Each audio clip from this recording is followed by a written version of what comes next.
ବର୍ଷକୁ 12 ମାସ 13 ପର୍ବ ଆଉ ଏହି 13 ପର୍ବ ମଧ୍ୟରେ ଅଗ୍ରପୂଜ୍ୟ ଶ୍ରୀ ଗଣେଶଙ୍କର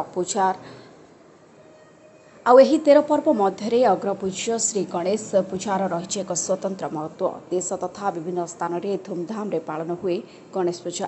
ହେଲେ ଗଣେଶ ପୂଜାକୁ ନେଇ ଏବେ ଚିନ୍ତାରେ ପଡ଼ିଛନ୍ତି ଉମରକୋଟର ମାଟି ମୂର୍ତ୍ତି କାରବାର।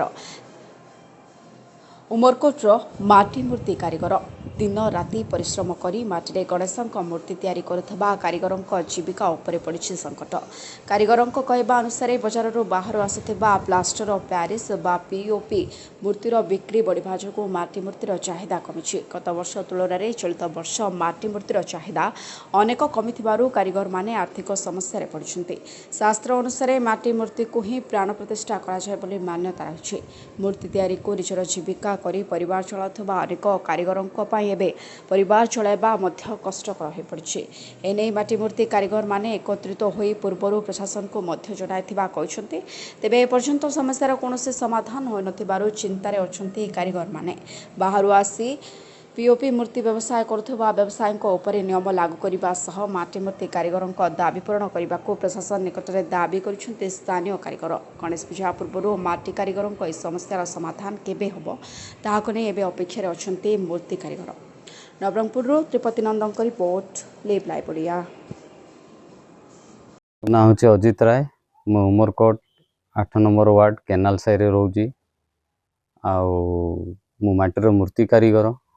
ଆଉ ଏଇଟା ପ୍ରାୟ 60 ବର୍ଷ ହେଲାଣି ଆମେ ଉମରକୋଟରେ ରୋଜଗାର ଚଲେଇଛୁ। ଯିଏ ଯେଉଁଠି ଶସ୍ତା ମିଳିବ ସେଠି ହିଁ ଯାଉଛନ୍ତି।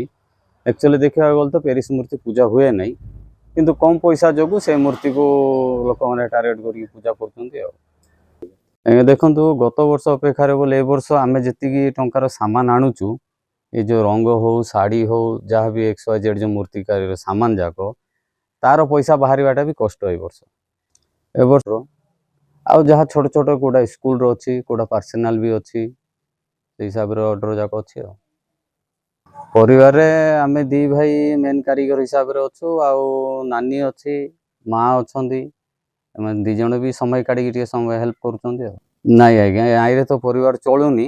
ଆଗ ଆଇରେ ଚଳୁଥିଲା, ପାଠଶାଠ ସବୁ ପଢ଼ୁଥିଲୁ ଆମେ ଏଇ ଗୋଟେ ବିଜନେସ୍ରେ।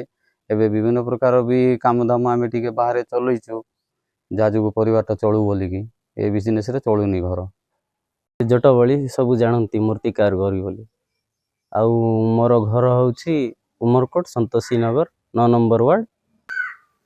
ଆଜ୍ଞା, ମୁଁ ଦୀର୍ଘ 20 ବର୍ଷ ହେଲା କାମ କରିଚାଲିଛି। ଆଉ ଦୀର୍ଘ 20 ବର୍ଷରୁ ଆଗରୁ 100ରୁ 150 ମୂର୍ତ୍ତି ଘରେ ଆସୁଥିଲା। ଧୀରେ ଧୀରେ ବନ୍ଦ ହେଇଯାଇଛି। ଯେଉଁ ଦିନଠୁ ଏଇଠି ପିଓପି ବାଲାମାନେ ମୂର୍ତ୍ତି ତିଆରି କରି ଚାଲିଛନ୍ତି, ସେଇ ଦିନଠୁ ମୋର କାମଟା ଧୀରେ ଆସ୍ତେ ଆସ୍ତେ ବନ୍ଦ ହେଇ ଚାଲିଛି। 150ରୁ ମୂର୍ତ୍ତି 100 ଆଇଲା, 100ରୁ 50 ଆଇଲା, 50ରୁ ଏବେ ପାଖାପାଖି 10ଟା ମୂର୍ତ୍ତି ମୋ ଘରେ ଆସିଛି। ମୁଁ ପ୍ରଶାସନକୁ ଏଇ କଥା କହୁଛି ଯେ ପିଓପି ବାଲାକୁ ଦୟାକରି ଯଦି ବନ୍ଦ କରାଇଦେବେ, ଆମର ଏଇ ଯେତିକି କୁମାର କାରିଗର ଅଛନ୍ତି।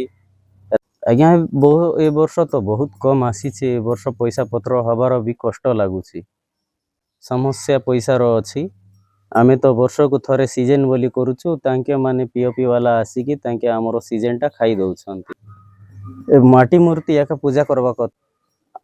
ଏ ଯେଉଁ ମାଟିର ମୂର୍ତ୍ତି ଯଦି ପୂଜା କରିଥାନ୍ତେ ଭଲ ହୁଅନ୍ତା। ଆଉ ଯେଉଁ ପାଣିରେ ପଡ଼ୁଛି ପିଓପି ପ୍ୟାରିସ୍ଟା, ଲୋକମାନେ କହୁଛନ୍ତି କି ମୂର୍ତ୍ତି ଏଇଠି ବିସର୍ଜନ କରନ୍ତୁ ନାହିଁ।